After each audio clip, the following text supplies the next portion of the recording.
nastaghfiruh wa na'udzu billahi min syururi anfusina wa min sayyiati a'malina may yahdihillahu fala mudhillalah wa may yudlil fala hadiyalah. Asyhadu an la ilaha illallah wahdahu la syarikalah wa asyhadu anna Muhammadan abduhu wa rasuluhul ladzi la nabiyya ba'da, amma ba'du. Bapak-bapak, ibu-ibu, para jamaah Masjid Baitul Mukmin yang insyaallah dirahmati Allah Subhanahu wa taala. Alhamdulillah wa syukurillah, pada kesempatan ini di hari yang ke-11 di bulan Ramadan, kita masih istiqomah untuk menghidupkan bulan Ramadan ini, baik malamnya ataupun siangnya, dengan amalan-amalan yang insya Allah akan menambah kualitas ibadah saum kita di bulan Ramadan.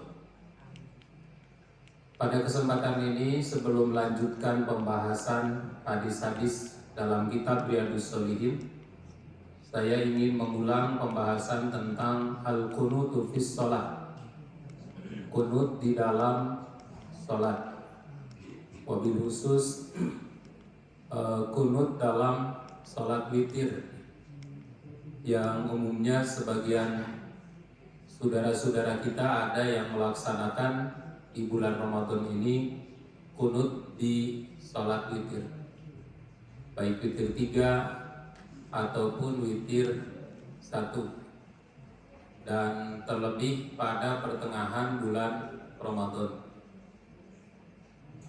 Nah, sebelum kita membahas ke subtema itu, kita lihat dulu apa yang dimaksud dengan kunut. Di dalam kitab Zadul Ma'ad juz 1 halaman 276, Imam Ibnu Qayyim al-Jauziyah, beliau lahir pada 691 Hijriah dan wafat di tahun 751 Hijriah. Beliau menjelaskan apa yang dimaksud dengan kunut. Kata beliau, fa innal kunuta, sesungguhnya kunut itu yutlaq 'alal qiyam, itu digunakan untuk makna al-qiyam, berdiri, was-sukut, diam, wad-dawamul ibadah, continue dalam ibadah atau dawam, rutin dalam beribadah, wa-du'a'u, atau dalam pengertian doa, wa tasbih, tasbih, wal khusyu, dan khusyuk. Nah, ini makna kunut menurut Imam Ibnu Qayyim al-Jauziyah. Jadi kunut itu bisa berarti berdiri, bisa berarti diam, bisa berarti dawam, bisa berarti doa, bisa berarti tasbih, dan juga bisa berarti al-khusyuk. Yang pertama, kunut dalam arti qiyam, berdiri. Ini sebagaimana sabda Nabi SAW dalam hadis yang diriwayatkan oleh Imam Muslim. Demikian juga diriwayatkan oleh Imam Ahmad, Ibnu Majah. Di dalam kitab Musnadnya beliau mengatakan afdhalus shalah tulul qunut, bahwa seutama-utama salat itu adalah yang panjang kunutnya. Nah, apa yang dimaksud panjang kunut di sini? Yang dimaksud panjang kunut di sini adalah tulul qiyam, yang lama berdirinya. Tentu saja bukan lama berdiri melamun, ya, tapi lama berdiri, panjang bacaannya. Wabil khusus di bulan Ramadan seperti sekarang ini, itu disunahkan oleh Rasulullah SAW pada saat qiyam Ramadan atau melaksanakan salat tarawih, itu tulul qiyam, lama berdirinya, dalam arti tulul qiraah, lama bacaannya. Semakin banyak ayat-ayat, surat-surat yang kita baca, maka semakin afdal pahala salat itu, karena semakin banyak huruf yang terucap. Nabi bersabda, Allah akan memberikan satu pahala, satu huruf satu pahala. Aku tidak berkata alif lam mim satu huruf, tapi alif satu huruf, lam satu huruf, dan mim satu huruf. Kemudian Ibnu Umar juga pernah ditanya tentang apa yang dimaksud dengan kunut. Faqala, maka Ibnu Umar menjawab, ma'ariful kunuta illa turul qiyam. Kata Ibnu Umar, saya tidak mengetahui tentang kunut illa turul qiyam, kecuali maksudnya adalah lama berdiri. Summa qara'a qaulallahi ta'ala. Summa qara'a qaulahu ta'ala. Kemudian Ibnu Umar membacakan firman Allah Ta'ala dalam surat Az-Zumar ayat 9. A'udzubillahi minasyaitonir rajim. Amman huwa qanitun ana al-laili sajidan wa qa'iman. Amman huwa qanitun, ataukah orang-orang yang beribadah di waktu malam dengan bersujud dan berdiri. Nah, ini makna yang pertama. Jadi kunut itu bisa berarti tulul qiyam. Kemudian yang kedua, kata kunut ini bisa berarti as-sukut, berarti diam. Nah, seperti dijelaskan oleh Zaid bin Arqam. Kata Zaid bin Arqam dalam hadis Bukhari dan Muslim, kunna natakallamu fis shalah. Kami dulu berbincang-bincang dalam salat. Ini sebelum turun perintah diam. Yukallimu rajulu sahibahu wa huwa ila janbihi fis shalah. Seseorang berbicara kepada sahabatnya yang berdiri di sampingnya ketika dia sedang sholat. Ini ngobrol aja, Pak. Berbicara bisnis ya. Bagaimana bisnis kemarin? Laku nggak? Wah, seret. Bulan ini mah susah. Ngobrol lain gitu. Nah, itu sebelum turun larangan berbicara. Jadi gambarannya sholat itu seperti tawaf. Dalam tawaf juga kan tidak ada larangan bicara, ngobrol.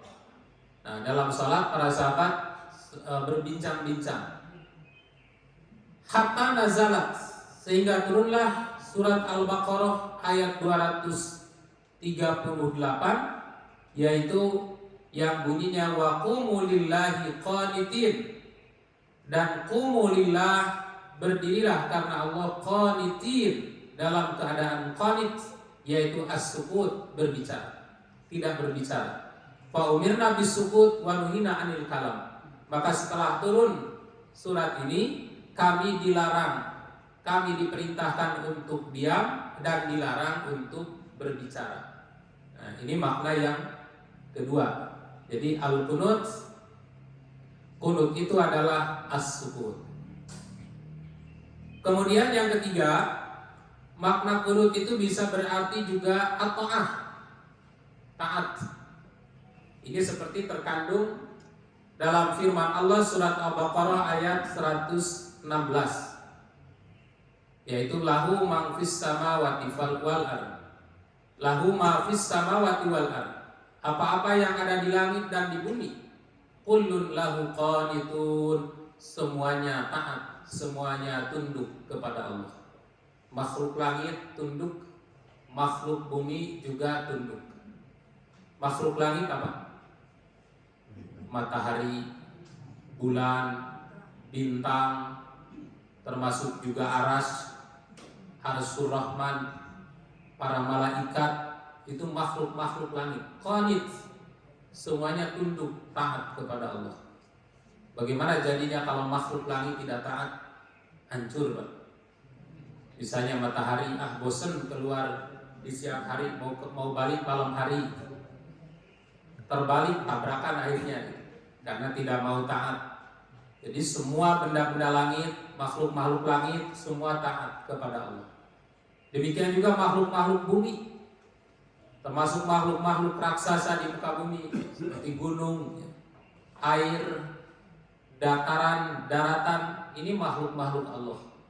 Itu semuanya taat terhadap Allah, taat terhadap perintah Allah, mengabdi kepada Allah untuk memberikan manfaat terhadap manusia. Seandainya bumi tidak taat kepada Allah, dalam salah satu riwayat itu katanya geram bumi itu kalau melihat di atasnya ada orang yang bermaksiat. Demikian juga langit, kalau tidak taat kepada Allah, langit itu geram ketika melihat ada manusia di muka bumi ini yang bermaksiat. Terlebih ada orang yang mengatakan bahwa Allah itu punya anak. Takadus samawati yatafattarna, hampir saja langit itu terpecah berkeping-keping ketika ada orang yang berkata bahwa Allah punya anak. Nah, tapi Allah belum izinkan, tahan dulu. Barangkali si hamba bertaubat, barangkali si hamba berhenti. Nah, ini sifat halim. Sifat halim Allah itu tidak segera menyiksa terhadap hamba-hambanya walaupun dia berbuat dosa. Maka langit, bumi, gunung, laut itu taat kepada Allah. Mereka taat untuk memberikan manfaat kepada manusia. Nah, tetapi dengan diamnya mereka jangan dianggap bahwa mereka akan diam. Makhluk-makhluk yang ada di sekitar kita pada satu saat akan berbicara, menyampaikan beritanya. Yauma idzin tuhaddisu akhbaraha. Pada hari kiamat nanti semua bumi, benda-benda di sekitar kita akan menyampaikan beritanya kepada Allah. Kita pernah berbuat apa, dengan siapa, amal baik atau amal buruk. Mereka semua akan menjadi saksi. Nah, itu al-qanit. Jadi lahu ma fis samawati wal ardh kullun lahu qanitun. Apa-apa yang ada di langit dan di bumi semuanya kepunyaan Allah dan semuanya taat kepada Allah. Kemudian yang kedua, kunut itu dalam arti ad-du'a, dalam pengertian doa. Ini yang masyhur. Seperti dijelaskan dalam Kamus Tajul Arus juz 5 halaman 45, al-masyhuru fil lughah, yang populer dalam bahasa Arab menurut Imam Al-Juzaz, annal kunuta ad-du'a, bahwasanya yang dimaksud kunut itu adalah ad-du'a, yaitu berdoa. Ini makna yang masyhur. Seperti dikatakan oleh Imam An-Nawawi, annal kunuta yutlaqu ala du'a bi khairin wa syarrin, bahwa kata kunut itu seringkali digunakan dalam makna doa, baik doa minta khair, minta kebaikan, ataupun syar, doa minta keburukan.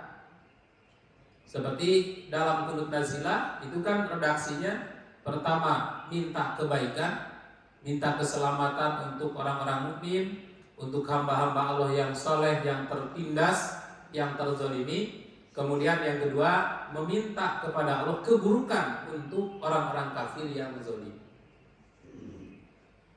Kemudian yang kelima, kata kunut ini bisa berarti as-shalah.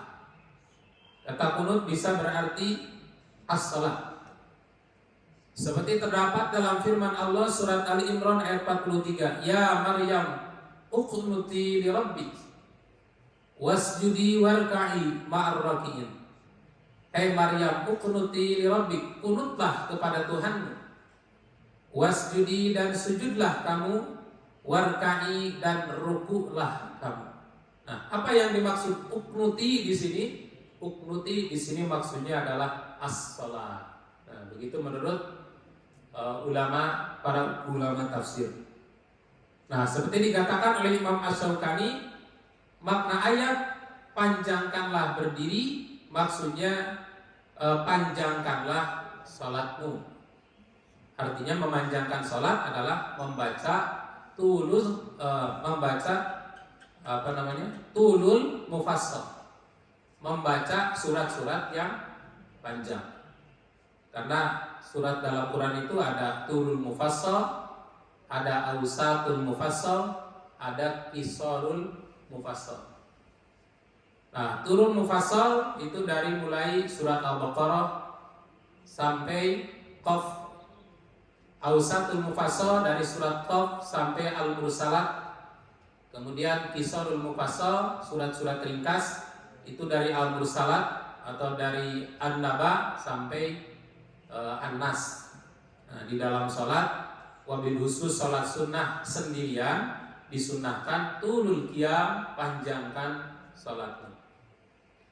Nah, itu makna-makna kunut. Kemudian macam-macam kunut. Kunut itu ada beberapa macam.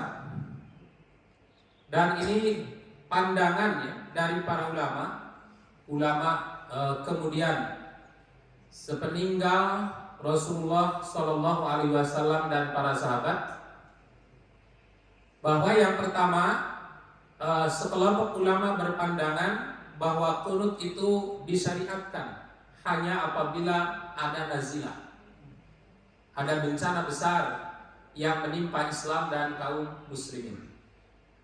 Nah, seperti dikatakan dalam definisi, apa yang dimaksud an-nazilah?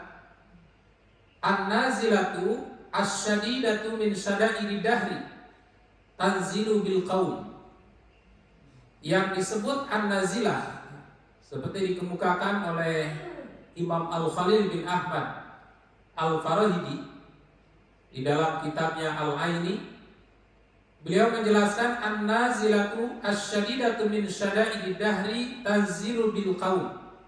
Yang dimaksud nazilah adalah malapetaka yang dahsyat dari bencana-bencana kesulitan yang menimpa suatu kaum, wabil khusus yang menimpa kaum muslimin. Nah, ketika ada bencana besar yang menimpa kaum muslimin, maka ini disunnahkan untuk melakukan kunut nazilah. Nah, dalilnya seperti dikemukakan dalam banyak hadis yang sahih, bahwa Nabi Shallallahu Alaihi Wasallam, kata Ibnu Abbas, qanata Rasulullah Shallallahu Alaihi Wasallam syahran mutatabi'an, bahwa Rasulullah Shallallahu Alaihi Wasallam melaksanakan kunut selama 1 bulan terus menerus, fi dhuhri wal asri wal maghrib wal isya was subhi, ketika salat duhur, ketika salat asar, ketika salat maghrib, ketika salat isya, dan ketika salat subuh. Artinya hanya di waktu-waktu salat wajib, bukan di waktu salat sunnah. Kunut nazilah itu dilaksanakan pada waktu-waktu salat wajib. Kapan? Fi duburi kulli salat, di setiap akhir dari salat. Yaitu yang dimaksud akhir bukan tahiyat. Karena dubur salat itu bisa juga berarti ba'da tahiyat, itu dubur salat. Bisa juga dubur salat itu berarti ba'da salat. Oleh karena itu ketika kita melihat kata dubur dalam hadis, dubur itu belakang, dubur manusia, kan manusia juga ada dubur, ada kubur. Yang dimaksud dubur dalam salat itu bisa dalam pengertian dubur itu di rakaat yang terakhir setelah sami Allahu liman hamidah, bisa di akhir tahiyat sebelum salam, bisa juga setelah salam. Nah, maka oleh karena itu untuk memahami kata dubur ini perlu ada penjelasan. Nah, seperti banyak di antara saudara-saudara kita yang berpandangan bahwa berdoa ba'da sholat itu hukumnya bid'ah, tidak disyariatkan. Kenapa? Karena memahami kata duburnya dibatasi hanya sebelum salam. Jadi setelah salaman tidak ada doa, hanya zikir saja langsung pergi. Nah, padahal sebenarnya kata dubur ini bisa berarti sebelum salam, bisa juga setelah salam. Bahkan kata dubur ini bisa juga dalam arti setelah rukuk. Oleh karena itu untuk mengetahui makna dubur di sini perlu ada penjelasan berikut. Nah, di sini dikatakan Nabi kunut selama 1 bulan terus menerus pada sholat duhur, pada sholat asar, pada sholat maghrib, pada sholat isya, pada sholat subuh, fi duburi kulli sholat, di setiap dubur sholat. Kapan dubur sholat di sini? Idza qala sami Allahu liman hamidah.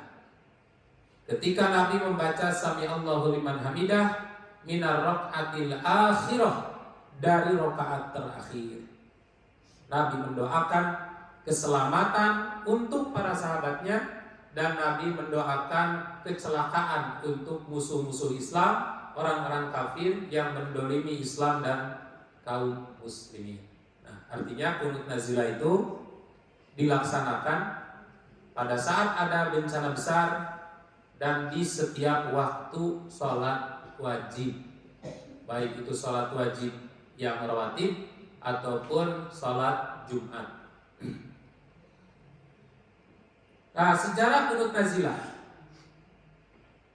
di dalam perjalanan Rasulullah Shallallahu Alaihi Wasallam ditemukan bahwa Rasulullah pernah melakukan kunut nazilah sebanyak 4 kali, yaitu ketika terjadi 4 musibah besar. Yang pertama, kunut nazilah yang dilakukan oleh Rasul adalah pada tahun kedua Hijriah, ketika pribadi-pribadi muslim berada dalam cengkraman kaum kafir karena meninggalkan kemusyrikannya. Mereka kaum muslimin mati terbunuh ketika hendak menemui Nabi di Madinah. Di antaranya yang terbunuh adalah Al-Walid bin Walid bin Al-Mughirah, saudaranya Khalid bin Walid. Ia termasuk salah seorang dari 70 orang dari kaum musyrik yang ditawan pada perang Badar. Dan setelah dibebaskan oleh saudaranya Hisham bin Khalid, ia masuk Islam. Oleh karena itu dilecehkan, ditahan, dihina, disiksa oleh orang-orang musyrik. Nah, maka Nabi di awal hijrah, pada tahun kedua hijrah, Nabi melakukan kunut nazilah untuk mendoakan keselamatan bagi sahabat-sahabatnya. Nah, ini tercatat doanya. Allahumma anji Salamah bin Hisham, Allahumma anjil Walid bin Walid, Allahumma anjil mustad'afin minal mu'minin. Nah, kemudian mendoakan kecelakaan untuk orang kafir. Allahumma shdud wat'aka ala mudar, Allahumma ij'al sinina kasini Yusuf. Ya Allah, keraskan siksaan kepada suku Arab Mudar yang waktu itu masih kafir, dan beri mereka kemarau panjang selama seperti kemarau yang pernah menimpa kaum Nabi Yusuf. Yaitu kaum Nabi Yusuf itu pernah dihukum dengan kemarau panjang selama 7 tahun. Nah, sehingga kesulitan waktu itu. Tetapi situasi itu dapat diatasi oleh Nabi Yusuf, yaitu dengan membuat teknologi pertanian di sebuah tempat yang bernama Al-Fayyum di pinggiran kota Mesir. Dengan mengalirkan air sungai Nil, membuat perkebunan luas di negeri Mesir untuk memasok makanan selama 7 tahun kemarau panjang. Nah, ini kecerdasan Nabi Yusuf alaihissalam. Kemudian yang kedua, pada tahun ketiga Hijriah, ketika kaum musyrikin ingin menuntut balas atas kematian para pemimpin dan tokoh mereka yang tewas pada perang Badar, kekuatan kaum Quraisy yang berjumlah 33.000 orang dengan motif balas dendam waktu itu menyerang kaum muslimin yang berjumlah 600 orang dengan motif mempertahankan akidah, iman, dan agama Allah. Dan dalam peristiwa perang ini, yaitu perang Uhud, Rasulullah pun terluka sampai giginya itu rontok.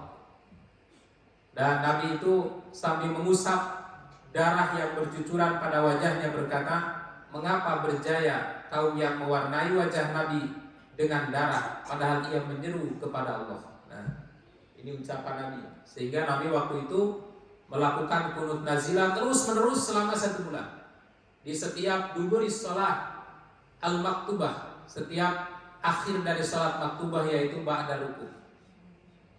Dan setelah 1 bulan, kemudian turunlah surat Ali Imran ayat 128. Kata Allah, stop Muhammad.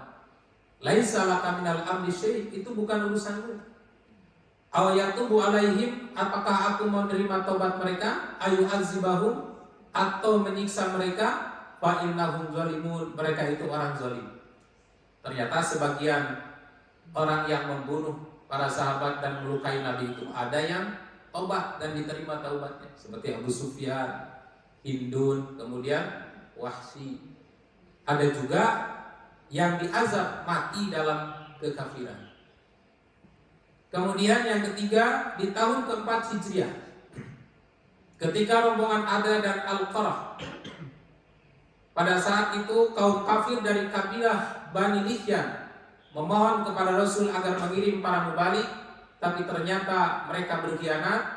8 orang di antara utusan Rasul yang dipimpin oleh Asim bin Sabit, yaitu kakeknya Asim bin Umar bin Khattab, dibunuh dengan cara kejam di pangkalan air milik Huzail di daerah yang disebut dengan Ar-Raj'i, sehingga peristiwa ini disebut dengan peristiwa Ar-Raj'i.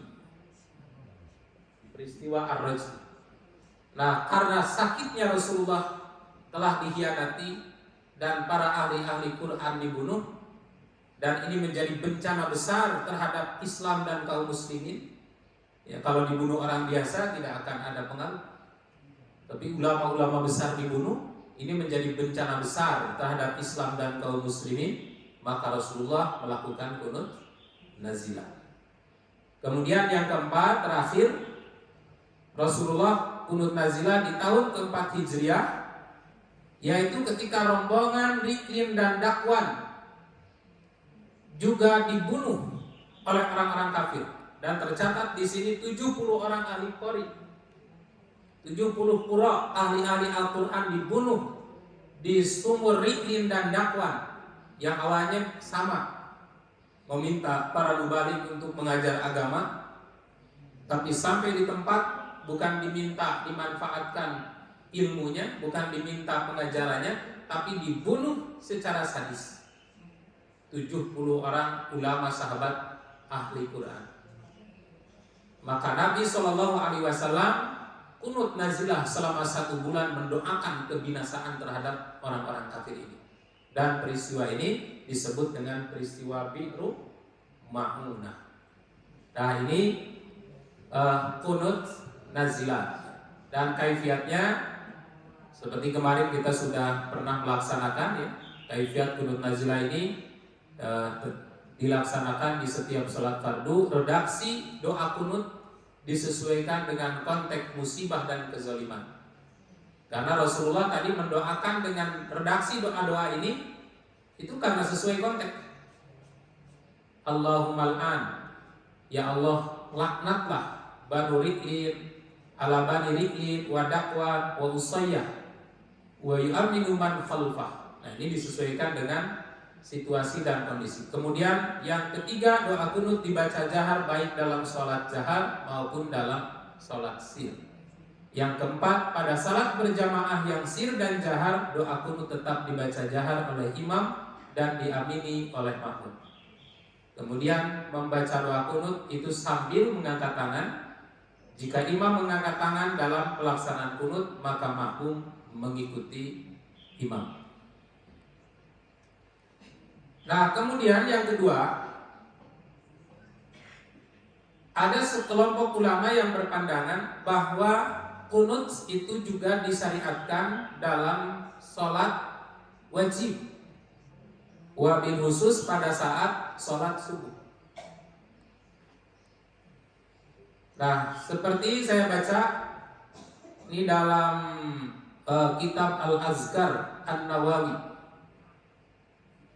Al-Azkar An-Nawawi halaman 48. Pandangan Imam An-Nawawi, i'lam, ketahuilah annal qunuta fi sholati subhi sunnatun, bahwasanya qunut pada waktu sholat subuh itu hukumnya sunnah. Li hadis sahih fihi an Anas radhiyallahu an, karena berdasar hadis sahih bersumber dari Anas radhiyallahu anhu, anna Rasulullah sallallahu alaihi wasallam lam yazal yaqnutu fi subhi hatta faraqa dunya, bahwa Nabi sallallahu alaihi wasallam terus-menerus melaksanakan qunut pada waktu subuh hingga beliau berpisah dengan dunia, artinya sampai wafat. Rasulullah itu terus-menerus melaksanakan qunut nazilah. Nah, hadis ini ada yang memandang hadisun sahih, bahwa hadis ini hadis sahih. Ada yang memandang hadis ini hadisun hasan, hadis yang hasan. Tapi ada juga yang memandang bahwa hadis ini hadisun dhaif. Nah, seperti saya tampilkan ini. Hadis yang diriwayatkan oleh Imam Ahmad, ada sekelompok muhaddisin. Para muhaddisin memandang bahwa hadis ini hadisun dhaif. Kenapa? karena di dalam sanadnya terdapat seorang rawi bernama Abu Ja'far, yakni Abu Ja'far Ar-Razi. Nah, ini pandangan para ulama hadis bahwa Abu Ja'far Ar-Razi dia bukan orang yang kuat riwayatnya. Abu Ja'far Ar-Razi dia adalah banyak melakukan kesalahan. Abu Ja'far Ar-Razi dia buruk sekali hafalannya. Bahkan Imam Ahmad, Imam Muhammad Nasiruddin Albani berkata, ini yang di bawah, skip. Hadisnya adalah hadis mungkar. Nah, oleh karena itu hadis yang mengatakan bahwa Nabi Shallallahu Alaihi Wasallam yaqnutu fil fajri hatta faraqad dunya itu tidak dapat diamalkan. Nah, kemudian hadis yang kedua juga tentang bahwa qanata Rasulullah Shallallahu Alaihi Wasallam wa Abu Bakrin wa Umar wa Utsmana wa ahsabuhu wa Rabi'un hatta faraqtuhum. Kata Anas bin Malik, Rasulullah pernah kunut, begitu juga Abu Bakar, Umar, Utsman dan rawi yang menyangka. Dan yang keempat berkata, sampai saya berpisah dengan mereka. Jadi kata rawi yang meriwayatkan hadis ini, sampai saya berpisah dengan Nabi, dengan Abu Bakar, dengan Umar, dengan Utsman. Nah, karena itu kunut di waktu subuh itu disunahkan terus-menerus. Nah, tetapi menurut para muhaddisin hadis ini juga lemah. Kenapa? Karena di dalam sanadnya ada seorang rawi bernama Ismail Al-Maki. Siapa mereka? Nah, ini panjang ya kalau dibaca. Kita baca komentarnya saja. Ismail Al-Maki. Ismail Al-Maki yang digaris bawah, ia adalah seorang perawi yang matruk, seorang perawi yang ditinggalkan atau tidak dipakai karena dia tertuduh dusta. Nah, kalau dusta itu bisa cenderung ke hadis maudhu, ke hadis palsu. Dan kata Imam Ibnu Ma'in, ini gurunya Al-Imam Al-Bukhari, tidak boleh ditulis hadisnya karena lemah. Jadi perbedaan pelaksanaan dalam qunut subuh itu karena berbeda dalam penyikapan terhadap ujian kekuatan hujah. Ada sebagian yang menyatakan sahih, ada sebagian yang menyatakan hasan, ada sebagian yang menyatakan dhaif. Kemudian yang ketiga, ada juga yang melaksanakan qunut dalam sholat witir, khususnya dalam pertengahan akhir di bulan Ramadan. Ya, ini saya temukan juga dalam kitab Al-Azkar. Wa yustahabul qunut indana fi nisfil akhir min syahri Ramadan. Menurut kami disunahkan qunut di akhir witir pada 10 akhir Ramadan. Di separuh bukan 10. Di 10 akhir Ramadan. Biasanya masuk malam 15 mulai qunut. Minal witri yaitu dari salat witir, bukan di setiap rakaat, di witir yang terakhir.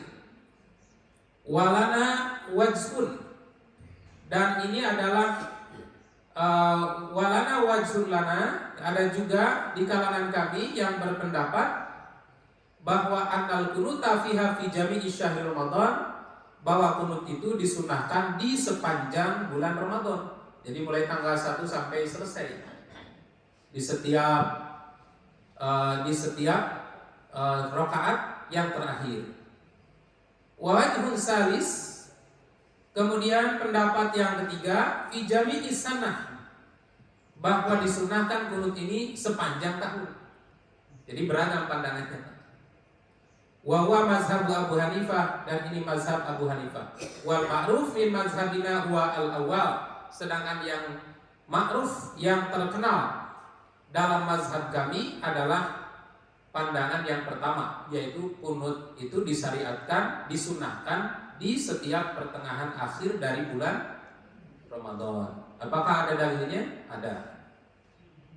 Ini diantaranya riwayat Abu Daud.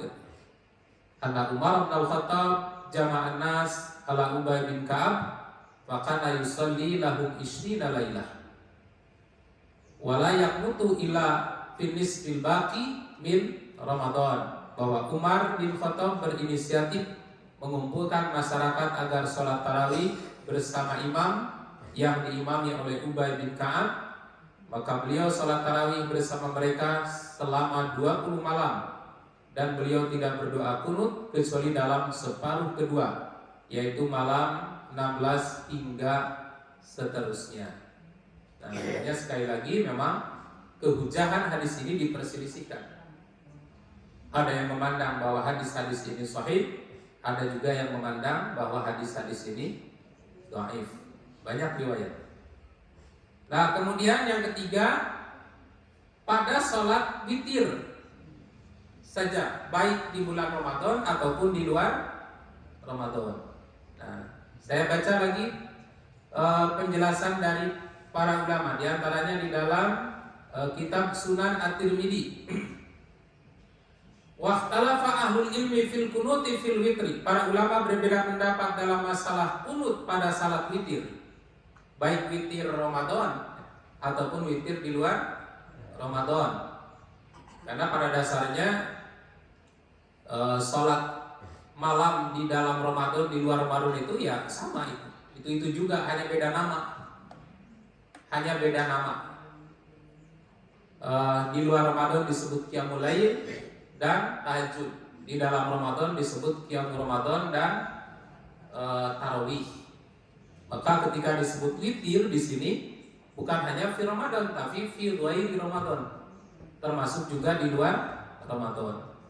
Para Abdullah bin Mas'ud berpandangan al-qunuta fil witri fis sanah kulliha. Abdullah bin Mas'ud berpendapat bahwa kunut pada salat witir itu di sepanjang atau seluruh tahun. Waqtarul kunuta qabla ruku, dan ia memilih kunut sebelum ruku. Wa huwa qaulu ba'di ahli ilmi wa bihi yaqulu Sufyan as-Tsauri wa Ibnu Mubarak wa Ishaq wa ahlu Kufah. Dan ini adalah pendapat sebagian ulama, demikian juga pendapat Sufyan as-Tsauri, Ibnu Mubarak, Ishaq dan para penduduk Kufah. Wa qad ruya an Ali bin Abi Thalib annahu kana, tetapi diriwayatkan dari Ali bin Abi Thalib bahwa sesungguhnya annahu kana la yaqnutu illa fi nisfil akhir min Ramadan, bahwa beliau tidak kunut kecuali di pertengahan akhir dari bulan Ramadan. Wa kana yaqnutu ba'da ruku, dan dia kunut setelah ruku. Jadi di witir secara umum ada yang berpandangan bahwa itu di seluruh tahun, ada juga berpandangan fi nisfil akhir, di pertengahan bulan Ramadan. Apakah ini ada dalilnya? Ada. Dalilnya saya kumpulkan. Kalau dikumpulkan dari sumber riwayatnya, hadis-hadis tentang kunut pada sholat witir itu diriwayatkan dari beberapa sahabat, diantaranya Hasan bin Ali, Ibnu Mas'ud, Ubay bin Ka'ab, Abu Bakar, Umar, Utsman, dan Ali bin Abi Thalib. Nah, diantaranya yang pertama riwayat Imam At-Tirmidzi, Al-Baghawi atau Barani, Al-Hakim melalui rawi Ishaq bin As-Sabi'i dari Buraid Abu Maryam dari Abu Haura dengan redaksi qala Al-Hasan bin Ali allamani Rasulullah sallallahu alaihi wasallam. Hasan bin Ali berkata, Rasulullah telah mengajarkan kepadaku kalimatin, beberapa kalimat, maksudnya doa-doa. Aquluhunna fil witri, yang diperintahkan agar aku membaca pada waktu sholat witir. Qala Ibnu Jawas fi kunutil witri. Kemudian Ibnu Jawas mempertegas maksudnya dalam kunut sholat witir. Apa doanya? Allahumma hdini fiman hadait. Ya Allah, berilah aku petunjuk sebagaimana orang-orang yang telah Engkau beri petunjuk. Wa afini fiman afait, dan beri aku kesehatan sebagaimana orang-orang yang telah Engkau beri kesehatan. Wa tawallani fiman tawallait, dan pimpinlah aku sebagaimana orang-orang yang telah Engkau pimpin. Wa barik li fima atait, dan berilah keberkahan atas segala apa yang telah Engkau berikan kepadaku. Wa qini syarra ma qadait, dan ya Allah, selamatkanlah aku dari kejahatan yang telah Engkau tetapkan. Innaka taqdi wa la yuqda alaik, karena sesungguhnya Engkaulah yang menghukum dan tidak akan menghukum atasmu. Wala ya'izzu man adait, dan Engkau tidak akan memuliakan orang yang memusuhimu. Tabarakta Rabbana wa ta'alait, maha berkah Engkau ya Allah dan maha tinggi Engkau ya Allah. Nah, ini doa yang sangat populer yang biasa dibaca pada waktu kunut subuh. Tapi kalau kita melihat hadisnya, doa ini bukan dibaca pada waktu subuh, tapi doa ini dibaca ketika kunut dalam sholat witir. Nah, kemudian banyak lagi riwayat lain yang mirip, ada tambahan-tambahannya. Nah, ini juga sama C, D, mirip, redaksinya saya takhris. Nah, ini banyak redaksinya. Nah, akan tetapi kalau kita merujuk kepada komentar dari para muhaddisin, yang memang ada yang memandang ini sahih, ada yang memandang hasan. Jika dipandang hadis ini hasan, maka berdasar hadis-hadis ini sebagian ulama menetapkan adanya kunut pada saat sholat witir. Nah, barangkali seperti yang dilaksanakan di Mekah, Madinah, kalau tidak salah, melaksanakan juga kunut pada waktu witir. Namun kalau kita melihat dari kritikan-kritikan terhadap ulama-ulama hadis, misalnya yang pertama, hadis Hasan bin Ali itu tidak dapat digunakan hujah karena semua sanadnya melalui rawi bernama Amr bin Abdullah bin Ubaid yang dikenal dengan sebutan Abu Ishaq As-Sabi'i. Ibnu Hajar berkata, sikoh muksirun, banyak meriwayatkan hadis, abid ahli ibadah, tapi mukhtalid, dia pikun di akhir hayatnya. Bisa dilihat di Tahzibul Kamal juz 22 halaman 113. Nah, kemudian hadis Hasan, hadis dari Al Hasan juga tidak dapat dipakai hujah karena pada sanadnya terdapat seorang rawi bernama Hasan bin Umar. Abu Hatim, Muslim, An-Nasai dan Al-Rukuti, dia mengatakan ini hadis yang matruk. Kemudian hadis yang ketiga dari Ibnu Mas'ud melalui rawi Al-Qamah juga tidak dapat dipakai hujah karena pada sanadnya terdapat rawi bernama Aban bin Abu Ayyash. Abu Hatim mengatakan matrukul hadis. Kemudian yang keempat, hadis Abu Bakar, Umar, Utsman dan Ali riwayat Daruqutni juga tidak dapat dipakai hujah karena pada sanadnya terdapat seorang rawi bernama Amr bin Samr. Al-Bukhari berkata munkarul hadis. Hadis yang kelima, hadis Ubay bin Ka'ab riwayat Ibnu Majah juga tidak dapat dipakai sebagai hujah karena pada sanadnya terdapat rawi yang bernama Fitr bin Khalifah. Imam Ahmad berkata dia Syiah gulat, orang Syiah. Oleh karena itu, karena hadis-hadis tentang kunut pada sholat witir itu dhaif, maka pada dasarnya itu tidak disyariatkan. Kalau kita menerima komentar-komentar dari para ulama yang menyatakan hadis ini dhaif. Kenapa ada yang melaksanakan, ada juga yang tidak? Sekali lagi, karena itu perbedaan pandangan dalam ujian menilai kekuatan hadis itu. Ada yang menilai sahih, ada yang menilai hasan, dan ada juga yang menilai dhaif. Jadi ikhtilaf itu bukan hanya terjadi pada fikih, tapi juga terjadi pada hadis. Nah, Bapak Ibu yang saya hormati, saya kira itu sedikit yang bisa saya sampaikan terkait dengan kunut, wabil khusus kunut di sholat witir seperti yang mungkin dilaksanakan pada bulan Ramadan sekarang ini. Saya kira itu yang bisa disampaikan. Kalau ada pertanyaan dulu dipersilakan. Dari Ibu.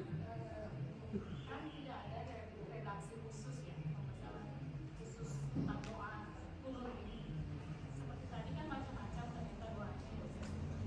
Terus kalau kita kan sekarang paling menurut tadi itu kata-katanya cuma 1 bulan. Pas setelah 1 bulan misalnya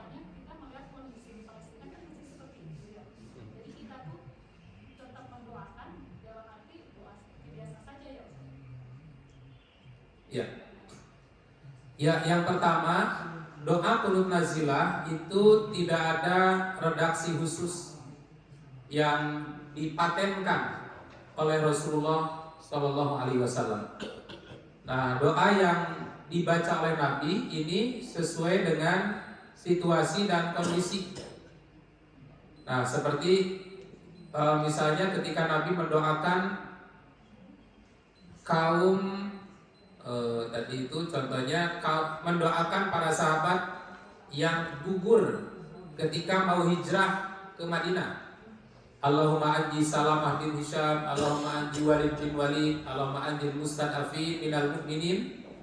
Ya Allah, selamatkan Salamah bin Hisham, selamatkan Walid bin Walid, selamatkan orang-orang yang lemah dari kaum mukminin. Nah, kenapa menyebut nama-nama ini? Karena yang jadi korban mereka itu. Nah, kemudian yang sekarang yang jadi korban bukan orang itu, tapi sebut namanya.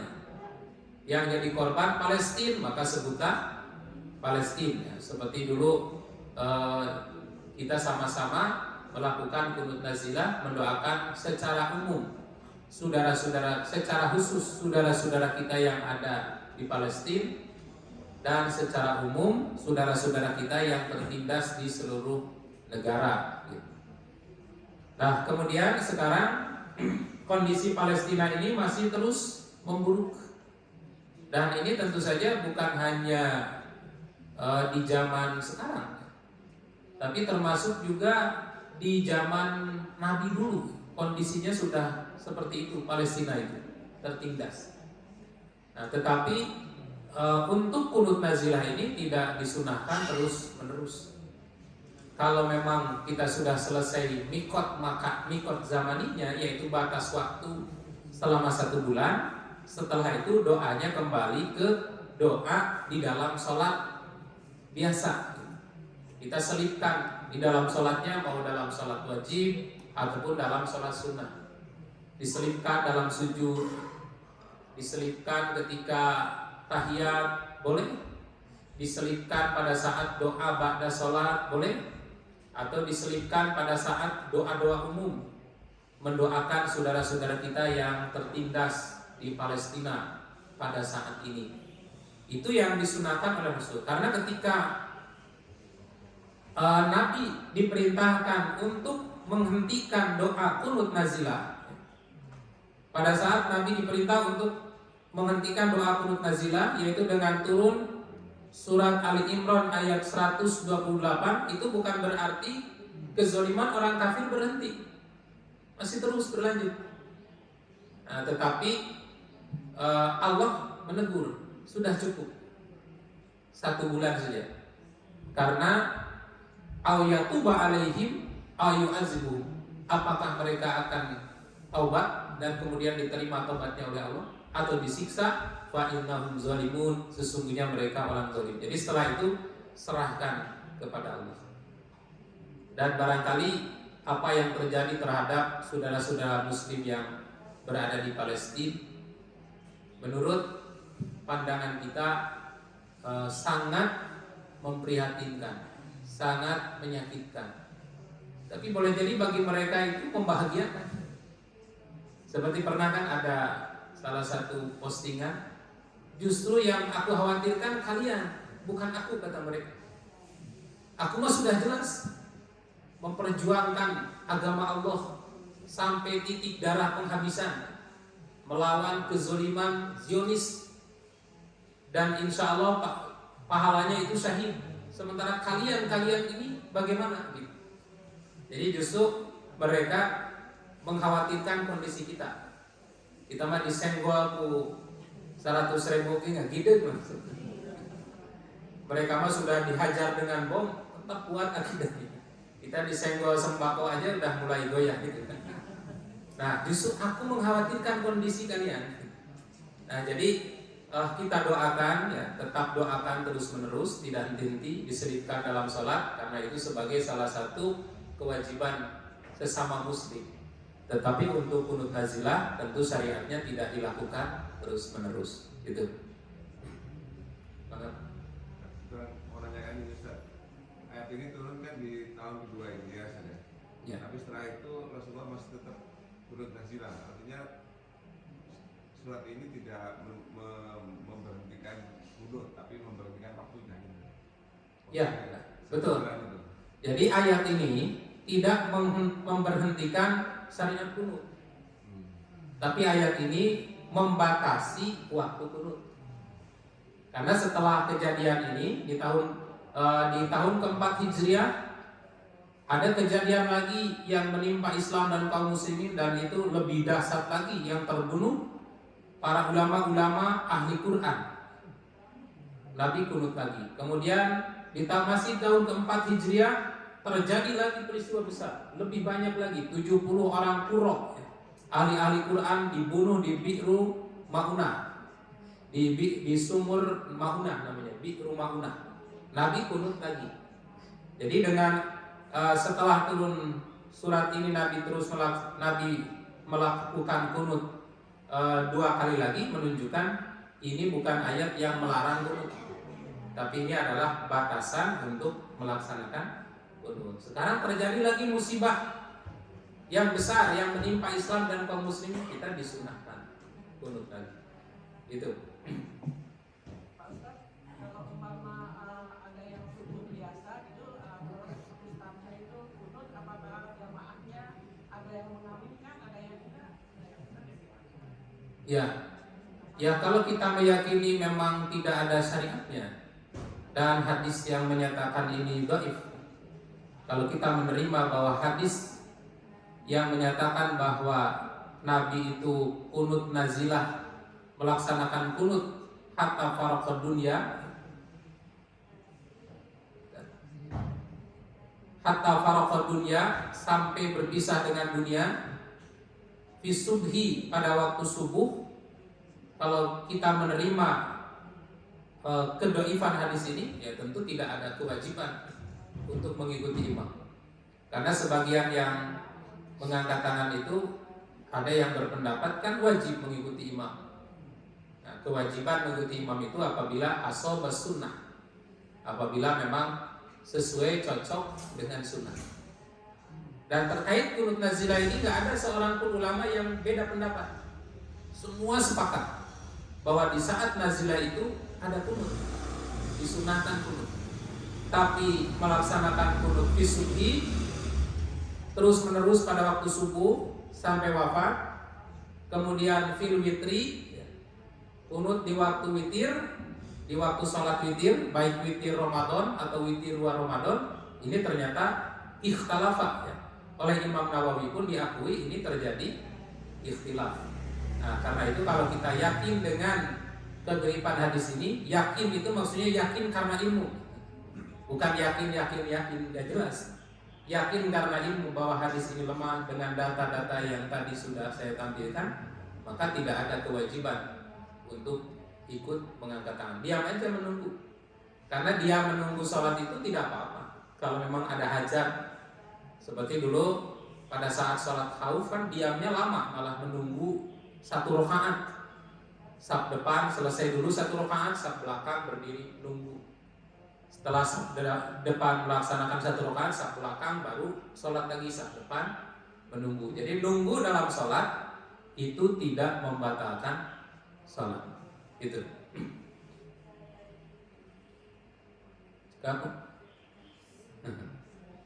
Cekap ya, alhamdulillah. Mudah-mudahan kajian pada pagi ini menjadi tambahan ilmu untuk kita semua, dan ini sebagai bekal untuk menyikapi ikhtilaf di dalam memahami redaksi hadis-hadis Rasulullah Shallallahu Alaihi Wasallam, dan di dalam memahami metodologi penyampaian antara periwayatan-periwayatan yang meriwayatkan tentang amaliyah Rasulullah Shallallahu Alaihi Wasallam. Demikian aku qouli hadza wa astaghfirullah li wa lakum. Wassalamualaikum warahmatullahi wabarakatuh.